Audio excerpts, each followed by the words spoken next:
नमस्कार, मैं कमलेश प्रताप विश्वकर्मा वंशी समाज में एक मैथिल समाज है जो फिरोजाबाद, इटावा, मैनपुरी, इधर बरेली, पीलीभीत, झांसी, उरई, ललितपुर में बहुतायत संख्या में रहते हैं लोग। लेकिन अभी तक यह लोग बहुत ही उपेक्षित रहे राजनीतिक तरीके से। हमारे साथ मैथिल समाज एकता मंच के प्रदेश अध्यक्ष पप्पू लाल झा जी हैं। इन्होंने फिरोजाबाद के रहने वाले हैं। अभी जल्दी में फिरोजाबाद में एक बहुत बड़ा सम्मेलन किया था मैथिल समाज का, जिसमें मैथिल, झा, ओझा तमाम लोग वहां जुटे थे। और आज यह लोग अपनी बात रखने के लिए मुख्यमंत्री से मिलने, उप मुख्यमंत्री से मिलने, मंत्री से मिलने यहाँ पर आए हुए थे। आपसे मुलाकात हुई है। हम पप्पू लाल जी से या उनके और जो पदाधिकारी हैं उनसे जानेंगे कि वह लोग किस उद्देश्य से लखनऊ आए थे और क्या चाहते हैं। पप्पू लाल जी, विश्वकर्मा किरण में आपका स्वागत है। आप जो संगठन चला रहे हैं और संगठन के पदाधिकारियों को लेकर बड़ी संख्या में आप लखनऊ आए हैं, क्या उद्देश्य है आपका?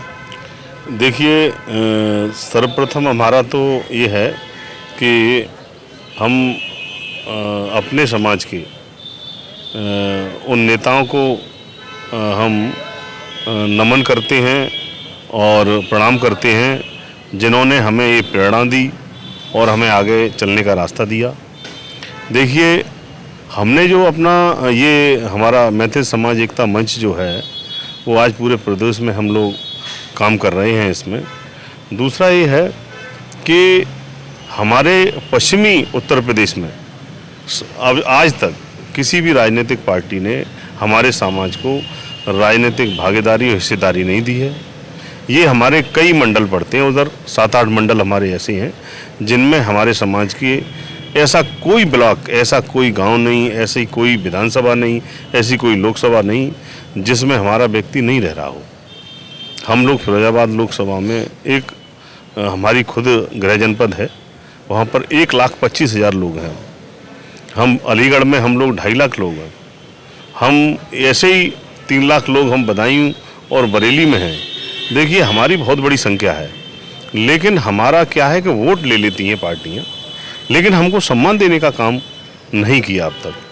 उसके लिए हम अपनी एक शक्ति अभी हमने फिरोजाबाद में दिखाई थी और दूसरी शक्ति हम लखनऊ में दिखा करके ये हम दिखाना चाहते हैं राजनीतिक पार्टियों को कि हम भी इस प्रदेश में रहते हैं और बहुत बड़ी संख्या में हैं हम लोग। और हम लोग किसी भी पार्टी को हम उसका निर्णायक स्थिति में हैं कि उसके प्रत्याशी को हराने और जिताने का फैसला अगर कहीं होगा तो हमारे लोगों के बीच में ही होगा। अगर हमें कोई भी पार्टी अगर हमें सम्मान देती है तो हम उसी के बैनर तले काम करेंगे इस लोकसभा चुनाव में। और लोकसभा चुनाव से आने से पहले अगर हमको यहाँ मान सम्मान या हमको भागीदारी, हिस्सेदारी मिलती है तो हम उसी पार्टी के बैनर तले काम करेंगे। नहीं, हम अपना कई मंडलों में कई लोकसभा ऐसी हैं जहाँ पर हम लोग एकत्रित होकर के हम अपना प्रत्याशी खुद खड़ा करेंगे। क्योंकि ना तो इन लोगों ने अभी तक हमारे इस जनसंख्या को, अभी तक हमारी जितनी भी तादाद है उसको सम्मान देने का काम किया है, ना ही हमको आज तक कहीं कोई रत्ती भर भी किसी एक आदमी को हमारे समाज के को कहीं भी किसी भी सरकार में, चाहे भारतीय जनता पार्टी की सरकार हो, चाहे समाजवादी पार्टी की सरकार हो, चाहे बहुजन समाज पार्टी की, किसी ने भी आज तक कहीं भी सत्ता के कभी प्रदेश के किसी भी कहीं प्रतिनिधित्व सरकार के किसी प्रतिनिधित्व पर कभी किसी भी स्थान पर नहीं रखा। कभी हम लोगों को कहीं साझेदारी, भागीदारी देने का कोई काम नहीं किया। इसलिए हम लोगों ने अब तय किया है कि हम लोग खुल करके अब बैठ करके हम लोग यहाँ लखनऊ में, अभी हमारी मीटिंग आज थी यहाँ लखनऊ में और हम माननीय उप मुख्यमंत्री से आज मिले हैं।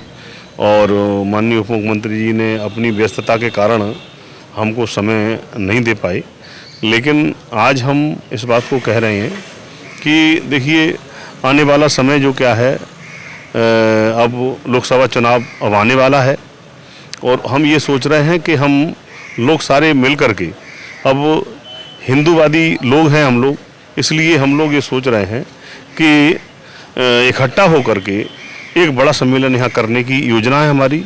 और नवंबर में हमने तय कर लिया है कि कोई डेट अगर फिक्स होती है, कोई भी पार्टी का अगर नेता अगर हमको हमारे मंच पे आने के लिए अगर तैयार होता है मान सम्मान देने के लिए, तो हम उस नेता के प्रतिनिधित्व में हम ये सम्मेलन करने का प्रोग्राम बना रहे हैं। अगर कोई भी पार्टी हो तो हमें सम्मान देने का काम करे, और हम सम्मान, अगर वो हमारा सम्मान करेंगे तो हम उनको सम्मान देने के लिए तैयार हैं। क्योंकि हमारा ये समाज जो है आज तक, आज़ादी से लेके आज तक राजनीतिक भागीदारी से वंचित रहा।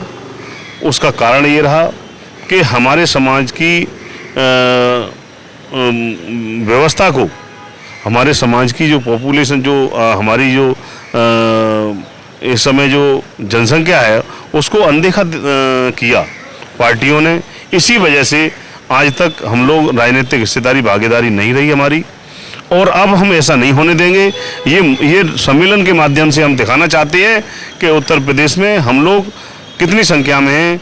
ये राजनीतिक पार्टियों को अवगत कराना चाहते हैं हम कि हम भी बहुसंख्यक हैं, और ये आने वाले सम्मेलन में जब सड़कों पर सैलाब जब उमड़ेगा तो ये पता लग जाएगा कि हम भी बड़ी संख्या में उत्तर प्रदेश में प्रवास करते हैं। पश्चिमी उत्तर प्रदेश में हमारा ऐसी कोई जगह नहीं है जहाँ पर हमारा व्यक्ति, गांव हो चाहे शहर हो, जहाँ प्रवास न करता हो। तो जो भी पार्टी आपको सम्मान देगी आप उसके साथ रहेंगे? हम उसके साथ रहेंगे। जो पार्टी हमको सम्मान देगी हम उसके साथ रहेंगे। तो यह राजनीतिक दलों के लिए चेतावनी है। यदि राजनीतिक दल विश्वकर्मा समाज को, मैथिल समाज को, ओझा झा जो लोग हैं जिनको यह लोग इग्नोर करते आए हैं, अगर इनको सम्मान नहीं मिलेगा, राजनीतिक संगठनों में भागीदारी नहीं मिलेगी, सत्ता में भागीदारी नहीं मिलेगी, तो यह सभी लोग अब एकजुट हो रहे हैं और राजनीतिक पार्टियों को सबक सिखाने के लिए सब तैयार हैं।